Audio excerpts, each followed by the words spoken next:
Shalom. First and foremost, I would like to give all praise, honor, and glory unto Yahweh, Ba'Hashem, Yahushai, Ba'Hashem, Arakakadash. Double honors to the elders and apostles of Great Millstone and taught us this truth. Peace and blessings to the hopefully elect, the 144,000 men pushing the truth and wholehearted, sincerely across the four winds. It's the Akai Quad back with another lesson through the Spirit and power of Yahweh, Ba'Hashem, Yahushai, and Yahweh desires edifying. This lesson is going to be called the Whirlwind of Yahushai. Yahweh, the whirlwinds of Yahweh Yahushai. Okay, because it's been coming out, and what has been happening in these last days is that the Lord is beginning to reveal Himself in His power and His strength and His might. You got brothers in Holland that will write in a group and say, "Yo, I see a chariot," and then brothers will run outside and look. In Germany, myself is speaking of myself, and I would run outside and look, and then you'll see a chariot, and a chariot of the Lord is what the world calls a UFOs. Before I came into the truth, I often wondered, like, why were these what was these people of ancient times doing, painting or carving UFO figures into caves, and I used to see what's it called, the UFO shows, and I was a big believer in aliens before I came into the truth, honestly. And when you look up the word alien, let me look it up right quick, because in actuality, an alien are us. We are aliens. And when I say alien, I mean not like a green man, how Esau portrays them. With the word alien, strange, foreign, an alien, a stranger, a foreigner, belonging to another, not one's own, foreign, strange. You see, residing in a country's not of one's birth. You see? So the children of Israel have been aliens. So it was beautiful to connect these things, right? Wholly different in nature, not of this earth, okay? Foreigner, citizen of a foreign land, all right? A person who comes from a foreign country, someone who does not owe allegiance to your country, anyone who does not belong in the environment in which they are found. Okay, so when you think about that, you think about the transatlantic slave trade, you think about how the sub-Saharan slave trade took the children of Israel all over the lands of the four corners of the earth and became aliens. They and it's a spirit that just make me realize this right now. I didn't plan on saying that. This is how the spirit moves, because we have been aliens in a country that is not ours, in a land that is not ours. Okay, so this lesson is about the UFOs, the chariots. This is Ezekiel chapter 1 and verse 4. And I looked, and behold, a whirlwind came out of the north, a great cloud, and a fire enfolding itself, and a brightness was about it, and out of the midst thereof as the color of amber, and out of the midst of the fire. So Ezekiel is describing what he's seeing. And what you got to understand is he's not going to say it was metal and this and this and this. He's going to use the words that he had in that time to describe what he was seeing. All right. And I looked, and behold, a whirlwind came out of the north, a great cloud, and a fire enfolding itself. You see? So the Lord's chariots, they often hide in clouds. They they blend in, and you may not even know that they're there, but they're watching, I have some precepts here, but let me look up these precepts right quick, and let me see if they correlate to what I wanted to say. Salakia, because I have my lesson here that I wrote, but I also have some precepts here, and I want to see how well they correlate to the message that I'm actually bringing out. Okay. All right. Who layeth the beams of his chambers in the waters? Who maketh the clouds his chariots? Who walketh upon the wings of the wind? You know, and when I first read that precept, walketh upon the wings of the wind, you know, that's so creative. You know, the Lord is a poet, man. He's the ultimate poet.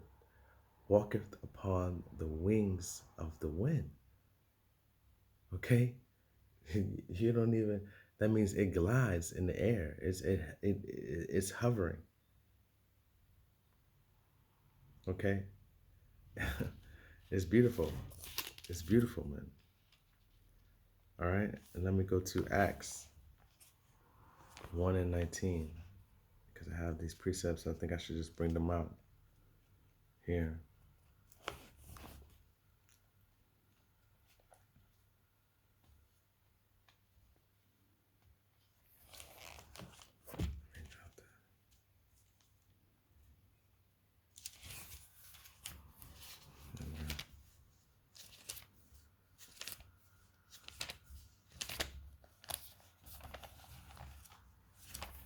It's the book of Acts, chapter 1.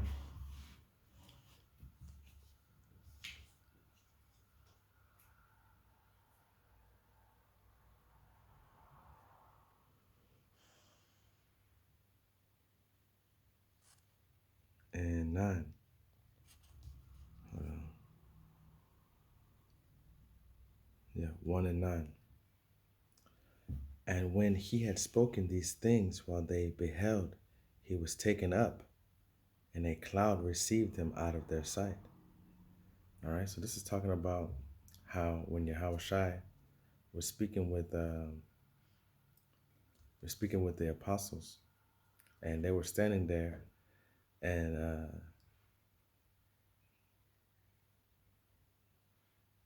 let me read it actually. This is Acts chapter 1 and verse 6. When they therefore were come together, they asked of him, saying, Yahweh Shai, wilt thou at this time restore again the kingdom unto Israel?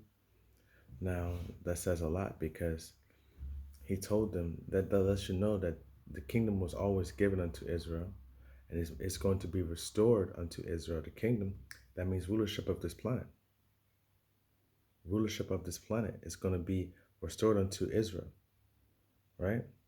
And he said unto them, verse 7, and he said unto them, it is not for you to know the times or the seasons which the Father hath put into his own power. The times and the seasons with the Father put into his own power. So the Lord is controlling those things, the things that are happening on this earth. Yahweh Shai is controlling all of these things. Okay. Verse 8, but ye shall receive power after that the Holy Ghost is come upon you, and ye shall be a witness unto me, both in Jerusalem and in all Judea and in Samaria and unto the uttermost parts of the earth. Okay, so Yahweh Shai told them that they're going to receive, they're going to understand, and they're going to get something, and they're going to be a witness unto all of the... That's what's happening. Because when you read Matthew, what does it say? Matthew 24 and 14. And this gospel of the kingdom shall be preached unto all the world, for a witness unto all nations, then shall the end come. See? So he's saying, and ye shall receive power after that the Holy Ghost is come upon you, and ye shall be a witness unto me both in Jerusalem and in all Judea and in Samaria, and unto the uttermost part of the earth. Okay, so we have been a witness, but when we receive that spiritual power in that time, it's going to be also clearly known. But what I'm trying to say is, we have been a witness by preaching that testimony of Yahweh Shem Yahweh Shai in these last days. We have spread this word unto the four corners of the earth. All right. It's kind of going off of what I actually wanted to do, but I'm just going with the Spirit. And when he had spoken these things while they beheld, he was taken up, and a cloud received him out of their sight. Verse 10, and while they looked steadfastly towards heaven as he went up, behold, two men stood by them in white apparel, which said, Ye men of Galilee, why stand ye gazing up into heaven? This same Yahushua, which is taken up from you into heaven, shall so come in like manner as ye have seen him go into heaven. See, so the Lord's going to come back. He's going to come back out of the cloud. He's going to return unto earth out of a cloud. Okay, so let's go ahead and show that. Let's get Isaiah 66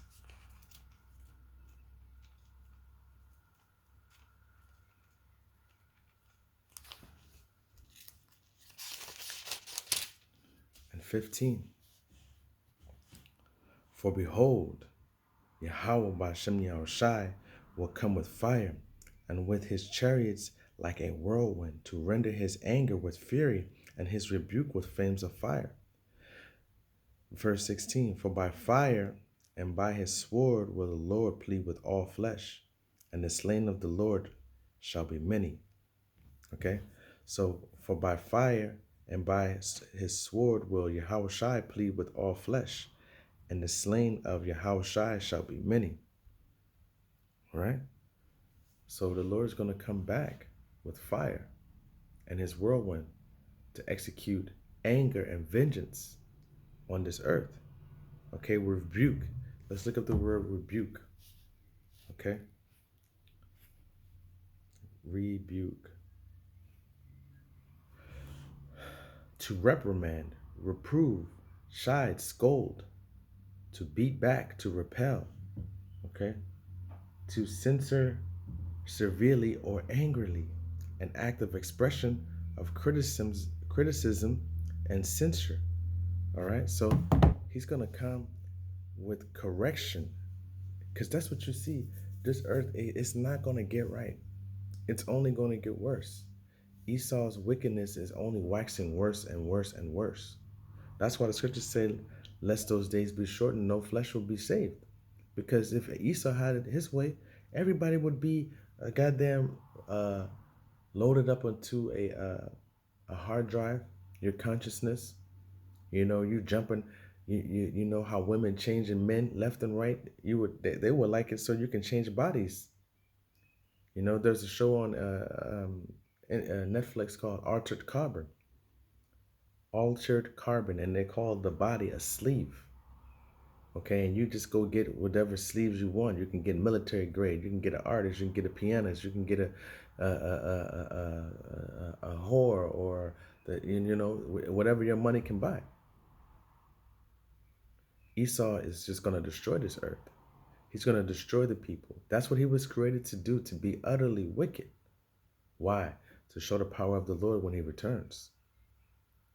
Damn, you see what happened to the Russian army, the American army, to the Chinese army, to the Iranian army. You see what happened to all of this?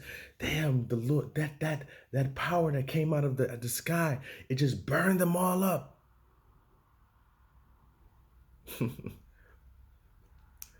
The Lord is putting these men into positions of power to show his power when he returns. The same way he lifted up the Pharaoh to show his power. He hardened his heart to do what? To show his power. And he's going to do it again. Let's go to Jeremiah 4:13. Behold, he shall come up as clouds, and his chariots shall be as a whirlwind. His horses are swifter than eagles. Woe unto us, for we are spoiled. Let me keep reading. Because 2/3 of our people are going to get taken when the Lord returns. 2/3. Though they be as the sand of the sea, a remnant shall be saved. 144,000 plus the 1/3 of women and children and men who believe. But I just read to you that the slain of the Lord shall be many. Okay. O Jerusalem, wash thine heart from wickedness. Wash your mind. How do you wash your mind? With this water. With this water. With these scriptures. Wash your mind from wickedness, that thou mayest be saved. How long shall thy vain thoughts lodge within thee? You see, empty thoughts, things that are hearkening unto this world, hearkening unto what is going on in this life, listening to what Esau says as opposed to what the scriptures say. You see? So it shows you. I'm going to go to Jeremiah 23.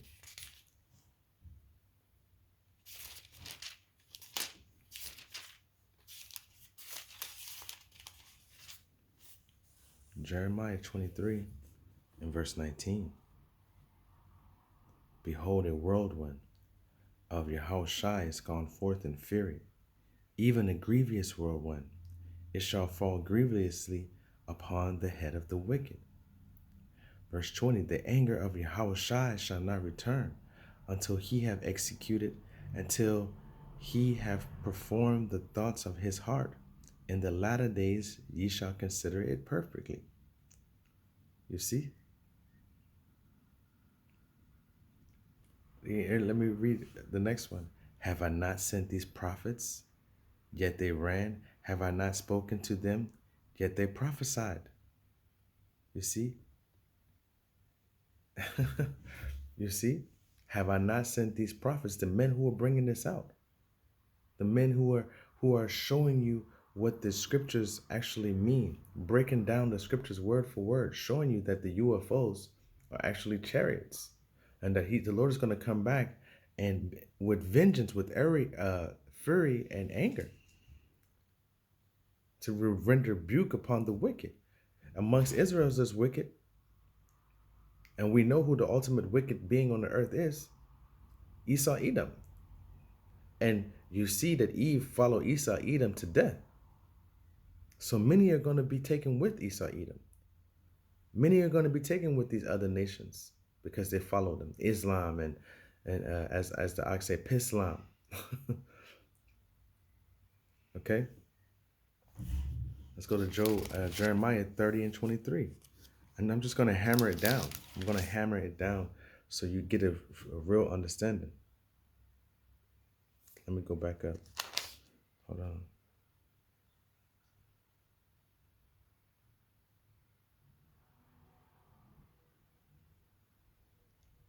Okay.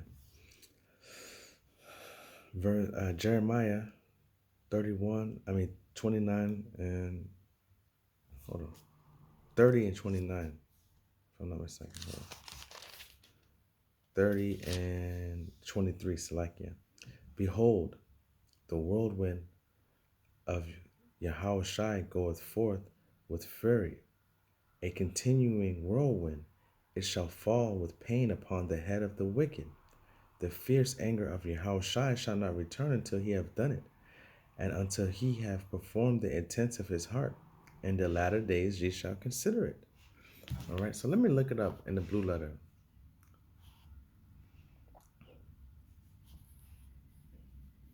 Jeremiah 23 and 30. 30 and 23. It's like, yeah.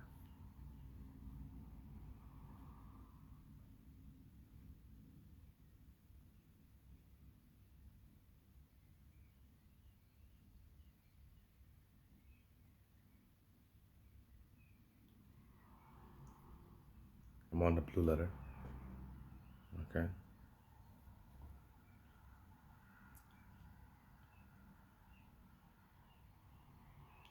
It says tempest, storm, whirlwind, storm. Let me see.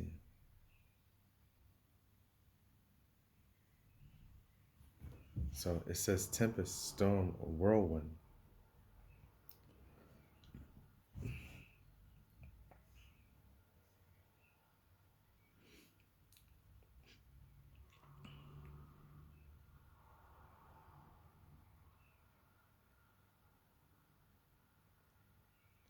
Now, the Lord is not going to come in a storm, but I just wanted to look it up because I never looked it up. But when you look it up, it says tempest and whirlwind.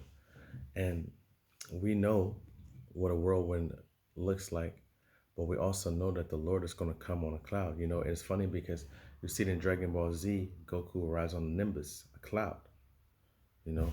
But anyways, so the point there was made. All right, so let me get one more precept. Zechariah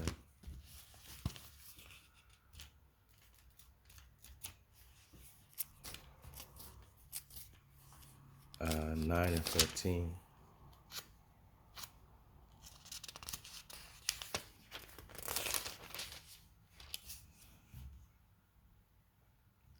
And the Lord shall be seen over them, and his arrow shall go forth as light as the lightning. And the Lord, Yahushai, Yahweh power, shall blow the trumpet, and he shall go with whirlwinds of the south. And the Lord of hosts, Yahushai, the Lord of armies, shall defend them, and they shall devour and subdue with sling stones, and they shall drink and make a noise as through wine, and they shall be filled like bowls, and as the corners of the altar. Okay, so this is pretty much saying that the Lord is going to come back and judge, and he's going to have his mighty men with him. Okay, so what the world calls UFOs are actually the chariots of the Most High. And if you don't have the eyes to see it, then it's not for you. You don't have the eyes to see because there are many who see this word and don't see it for what it really is. Who hear this word but don't really hear it for what it really is. And that comes from Yahweh Bashem Yahweh Shai, the understanding, the faith, But what is the most important thing that you must have? Okay? Because if you don't have this, you don't have Yahweh Shai. You don't have the Spirit of the Lord upon you, man.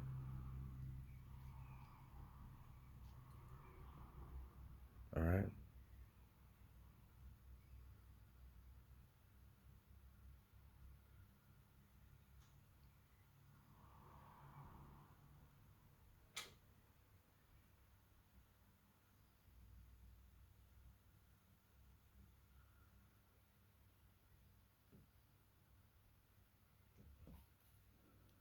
Hold on.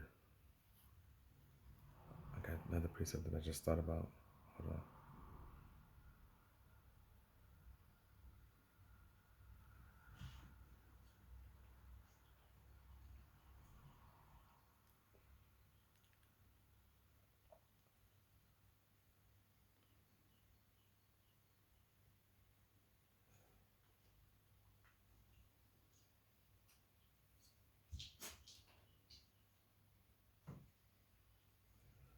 Okay, so that's what I wanted. I got two precepts and then I'm going to close it out. All right? Without this, you can't. You're not in, if you don't have this, then you're not in the right mind to serve the Lord. Proverbs 1. The fear of the Lord is the beginning of knowledge, but fools despise wisdom and instruction. All right? So the fear of the Lord is the beginning of knowledge, beginning of wisdom. Okay? When you fear the Lord, then you're going to actually start to listen. And then he's going to reveal things unto you. Okay? And the last precept that I wanted to bring out is Proverbs 19, because that's another precept that I wanted.